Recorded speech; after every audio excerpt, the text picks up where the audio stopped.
ಆತ್ಮೀಯರೇ, ಎಲ್ರಿಗೂ ನಮಸ್ತೆ.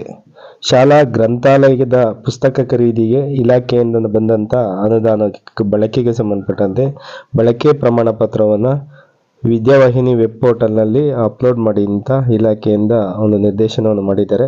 ಇದಕ್ಕೆ ಸಂಬಂಧಪಟ್ಟಂತೆ ಈ ವಿಡಿಯೋದಲ್ಲಿ ತಮಗೆ ವಿದ್ಯಾವಾಹಿನಿ ವೆಬ್ ಪೋರ್ಟಲ್ನಲ್ಲಿ ಯಾವ ರೀತಿ ಉಪಯೋಗಿತ ಪ್ರಮಾಣ ಪತ್ರವನ್ನು ಅಥವಾ ಬಳಕೆ ಪ್ರಮಾಣ ಪತ್ರವನ್ನು ಅಪ್ಲೋಡ್ ಮಾಡೋದು ಅನ್ನೋದನ್ನ ನೋಡೋಣ.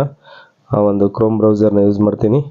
ಇಲ್ಲಿ ಸರ್ಚ್ ಆಪ್ಷನಲ್ಲಿ ಏನಂತ ಟೈಪ್ ಮಾಡಬೇಕು ಅಂದರೆ ವಿದ್ಯಾವಾಹಿನಿ ಅಂತ ಟೈಪ್ ಮಾಡಿ, ಅಥವಾ vidyavahini.karnataka.gov.in ಅಂತ ಈ ರೀತಿ ಬೇಕಾದರೂ ನೀವು ಸಹ ಟೈಪ್ ಮಾಡ್ಬೋದು. ವಿದ್ಯಾವಾಹಿನಿ ಅಂತ ಟೈಪ್ ಮಾಡಿ, ನೆಕ್ಸ್ಟ್ ನಮಗೆ ಅದೇ ಬರುತ್ತೆ, vidyavahini.karnataka.gov.in ಅಂತ ಬರುತ್ತೆ. ಸೊ ಈ ಲಿಂಕ್ ಮೇಲೆ ಕ್ಲಿಕ್ ಮಾಡಿ.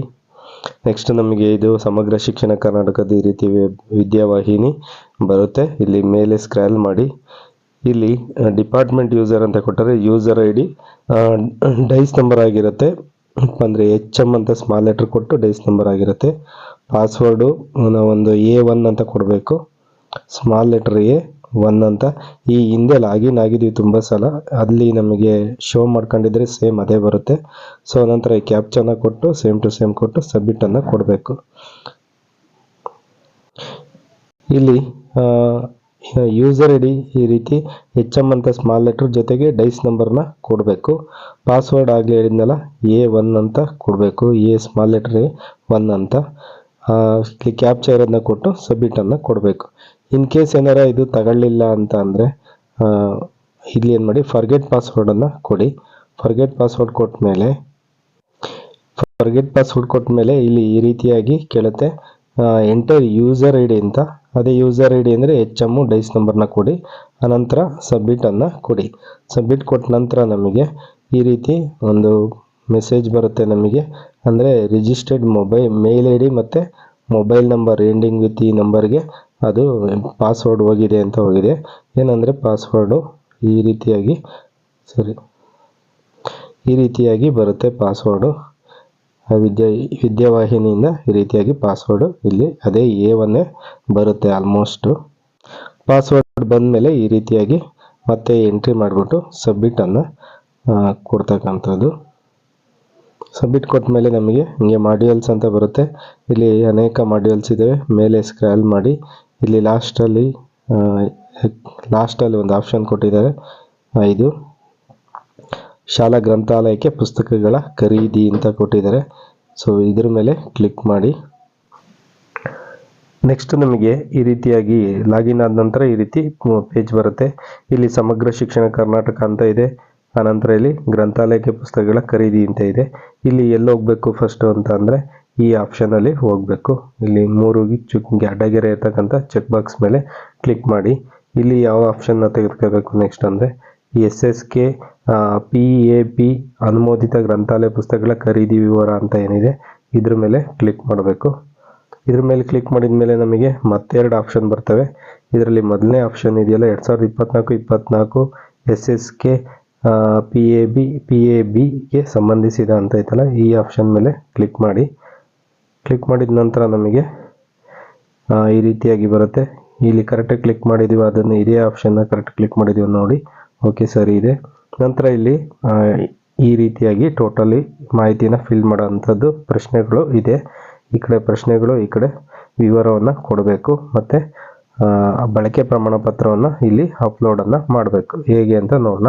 ಈಗ ಮೊದಲನೇ ಪ್ರಶ್ನೆ ಬಂದು 2024-25ನೇ ಸಾಲಿನ ಗ್ರಂಥಾಲಯ ಅನುದಾನ ಸ್ವೀಕೃತಿ ಆಗಿದೆ ಅಂದರೆ ನಿಮ್ಮ ಶಾಲೆಗೆ STMC ಖಾತೆಗೆ ಜಮಾ ಆಗಿದ್ದರೆ ಇಲ್ಲಿ ಸೆಲೆಕ್ಟ್ ಮಾಡ್ಕೊಂಡು ಹೌದು ಅಂತ ಕೊಡಿ. ಆನಂತರ ನೆಕ್ಸ್ಟ್ ಕ್ವಶನ್, ಎರಡನೇ ಕ್ವಶನ್ನು, ಹೌದಾದಲ್ಲಿ ಸ್ವೀಕೃತಿಗೊಂಡ ಅನುಮೋದಿತ ಗ್ರಂಥಾಲಯದ ಅನುದಾನದ ವಿವರನ ಇಲ್ಲಿ ಕೊಡಬೇಕು. ಅಂದರೆ ಇಲ್ಲಿ ಡೇಟನ್ನು ಸೆಲೆಕ್ಟ್ ಮಾಡಿ ಇದ್ರ ಮೇಲೆ ಕ್ಲಿಕ್ ಮಾಡಿ. ಈ ರೀತಿಯಾಗಿ ಬರುತ್ತೆ. ಸಾಮಾನ್ಯಕ್ಕೆ ಆಗಸ್ಟ್ ಅಥವಾ ಸೆಪ್ಟೆಂಬರ್ ತಿಂಗಳಲ್ಲಿ ಎಲ್ಲ ಶಾಲೆಗೂ ಬಂದಿದೆ. ಈಗ ಸೆಪ್ಟೆಂಬರಲ್ಲಿ 2ನೇ ತಾರೀಕು ಬಂದಿದೆ. ಇದನ್ನು ಕ್ಯಾಲೆಂಡ್ರು ಇದನ್ನು ಕೊಟ್ಟು ನಾನೇನು ಮಾಡ್ತೀನಿ ಅಂತ ಅಂದರೆ ಇಲ್ಲಿ ಸೆಟ್ ಅಂತ ಆಪ್ಷನ್ ಇದೆ, ಇದ್ರ ಮೇಲೆ ಕ್ಲಿಕ್ ಮಾಡ್ತೀನಿ. ಇದು ಡೇಟ್ ಬಂದು ಅಲ್ಲಿಗೆ ಕೂರುತ್ತೆ, 2/9/2024 ಅಂದರೆ ಬಂದಿರೋಂಥ ಅನುದಾನ. ನೆಕ್ಸ್ಟು ಅನುದಾನದ ಮೊತ್ತ ಅಂತ ಕೊಟ್ಟಿದ್ದಾರೆ. ಇಲ್ಲಿ ಪೈಸೆ ಮತ್ತು ರುಪೀಸ್ನ ಎಂಟ್ರಿ ಮಾಡೋಕ್ಕೆ ಇದೆ. ಸೊ ಇಲ್ಲಿ 0 ಈ ಕಡೆ 0 ತೆಗೆದು ಎಷ್ಟು ಅನುದಾನ ಬಂದಿದೆ, HPS ಆಗಿದೆ 2500 ರೂಪಾಯಿ ಅನುದಾನ ಬಂದಿದೆ. ಸೊ ಅದನ್ನ ಎಂಟ್ರಿ ಮಾಡಿದೆ. ನೆಕ್ಸ್ಟ್ ಬಳಕೆಯಾದ ಅನುಮೋದಿತ ಅನುದಾನದ ಮೊತ್ತ. ಇದರಲ್ಲಿ 6500 ರೂಪಾಯಿಲಿ ಎಷ್ಟು ಅನುದಾನ ಖರ್ಚಾಯಿತು ಅಷ್ಟು ಖರ್ಚಾಯಿತು ಅಥವಾ ಎಷ್ಟಾಗಿದೆ ಅಷ್ಟನ್ನ ಇಲ್ಲಿ ಎಂಟ್ರಿ ಮಾಡೋವಂಥದ್ದು. ನೆಕ್ಸ್ಟು ಅನುದಾನದ ಮೊತ್ತದಿಂದ ಖರೀದಿಸಿದ ಪುಸ್ತಕಗಳ ಸಂಖ್ಯೆ. ಇಲ್ಲಿ 0 ಕೊಟ್ಟಿದ್ದಾರೆ. ಎಷ್ಟು ಪುಸ್ತಕಗಳನ್ನ ಖರೀದಿಸಿದ್ರಿ ಅನ್ನೋದನ್ನ ಇಲ್ಲಿ ಟೈಪ್ ಮಾಡೋದು. ಉಳಿಕೆಯಾದ ಅನುಮೋದಿತ ಅನುದಾನದ ಮೊತ್ತ. ಎಷ್ಟು ರೂಪಾಯಿ ಇದರಲ್ಲಿ ಏನಾದ್ರು ಉಳಿದಿದ್ರೆ ಇಲ್ಲಿ ಎಂಟ್ರಿ ಮಾಡಿ, ಉಳಿದಿಲ್ಲ ಅಂತ ಅಂದರೆ ಇದನ್ನ ಕಾಲಮ್ಮ ಹಾಗೆ ಬಿಡಿ, 00 ಇದೆ, ಕರೆಕ್ಟ್ ಇದೆ. ನೆಕ್ಸ್ಟು ಹಾಲಿ ಶಾಲಾ ಗ್ರಂಥಾಲಯದ ಒಟ್ಟು ಪುಸ್ತಕಗಳ ಸಂಖ್ಯೆ. ಈಗ ಟೋಟಲ್ ಈಗ ತೆಗೆದುಕೊಂಡವು ಹಳೆವು ಎಲ್ಲ ಸೇರಿ ಈ ಗ್ರಂಥಾಲಯದಲ್ಲಿ ಎಷ್ಟು ಪುಸ್ತಕಗಳಿದ್ದಾವೆ ಅನ್ನೋದನ್ನು ಇಲ್ಲಿ ಮೆನ್ಷನ್ ಮಾಡಿ. ಆನಂತರ ಮೆನ್ಷನ್ ಮಾಡಿದ ಮೇಲೆ ಈಗ ಬಳಕೆ ಪ್ರಮಾಣ ಪತ್ರವನ್ನು ಅಪ್ಲೋಡ್ ಮಾಡಬೇಕು. ಬಳಕೆ ಪ್ರಮಾಣ ಪತ್ರವನ್ನು ಅಪ್ಲೋಡ್ ಮಾಡಲಿಕ್ಕೆ ಇಲ್ಲಿ ಸ್ಟಾರ್ಟಿಂಗು ಚೂಸ್ ಫೈಲ್ ಅಂತ ಇದೆ. ಇದರಲ್ಲಿ ಹೋಗಿ ಅದನ್ನ ಯಾವುದು JPG ಫಾರ್ಮೆಟಲ್ಲಿರೋಂಥ ಒಂದು ಇಮೇಜನ್ನು ಫೋಟೋನ ಸೆಲೆಕ್ಟ್ ಮಾಡ್ಕೋಬೇಕು. ನಮ್ಮ ಮೊಬೈಲಲ್ಲಿ ವಾಟ್ಸಪ್ಪಲ್ಲಿ ಎಲ್ಲಿ ಇಟ್ಕೊಂಡಿರ್ತೀವಿ ಅಲ್ಲಿ ಹೋಗಿ ಅನಂತರ ಬಳಕೆ ಪ್ರಮಾಣ ಪತ್ರನ ಅಪ್ಲೋಡ್ ಮಾಡಬೇಕು. ಅದು ಇಲ್ಲಿಗೆ ಬರುತ್ತೆ. ಅನಂತರ ಇಲ್ಲಿ ಸೇವನ್ನು ಕೊಡಬೇಕು ಕೆಳಗಡೆ. ಸೊ ನೋಡೋಣ ಹೇಗೆ ಮಾಡೋದು ಅಂತ. ಫಸ್ಟು ಚೂಸ್ ಫೈಲ್ ಮೇಲೆ ಕ್ಲಿಕ್ ಮಾಡಿ. ಮೊಬೈಲಲ್ಲಿ ಇರ್ತಕ್ಕಂಥ ಈ ರೀತಿ ಫೈಲ್ಸ್ನ ತೋರಿಸುತ್ತೆ, ಅಥವಾ ಇಲ್ಲಿ ಕ್ಯಾಮ್ರಾದಲ್ಲೂ ಸಹ ಅಪ್ಲೋಡ್ ಮಾಡ್ಬೋದು. ಇಲ್ಲಿ ಮೊಬೈಲಲ್ಲಿ ಸೇವ್ ಮಾಡ್ಕೊಂಡಿದ್ದು ನಾನು. ಸೊ ಇಲ್ಲಿ ಅನಂತರ ನಮಗೆ ಇಲ್ಲಿ ನಮ್ಮ ಮೊಬೈಲಲ್ಲಿ ಎಲ್ಲಿದೆ ಅಂತ ಇಲ್ಲಿ ಮೇಲಿಂದ ಇಲ್ಲಿ ಅಡ್ಡಗೆರೆ ಕಡೆ ಹೋಗಿ ಸರ್ಚ್ ಮಾಡ್ಬೋದು.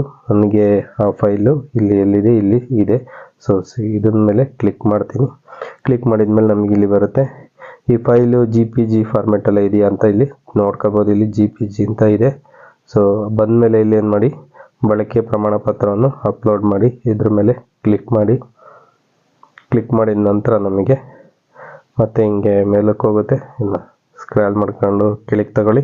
ಇಲ್ಲಿ ಉಪಯೋಗಿತ ಪ್ರಮಾಣ ಪತ್ರ ಅಥವಾ ಬಳಕೆ ಪ್ರಮಾಣ ಪತ್ರ ಅಂತ ಇಲ್ಲಿದೆ. ಇದು ಖಾಲಿ ಫಾರ್ಮೆಟ್ ಇದೆ. ನಾನು ಸೇವ್ ಕೊಡಲ್ಲ.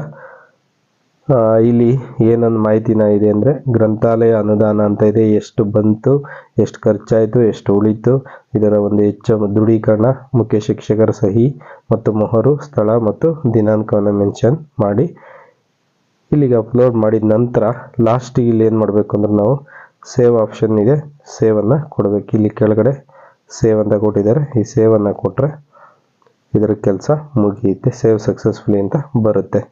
ಓಕೆ, ಈ ರೀತಿಯಾಗಿ ಅಪ್ಲೋಡ್ ಮಾಡ್ತಕ್ಕಂಥದ್ದು. ಇದನ್ನೇ ನೋಡೋಕ್ಕೆ ಧನ್ಯವಾದಗಳು. Thank you.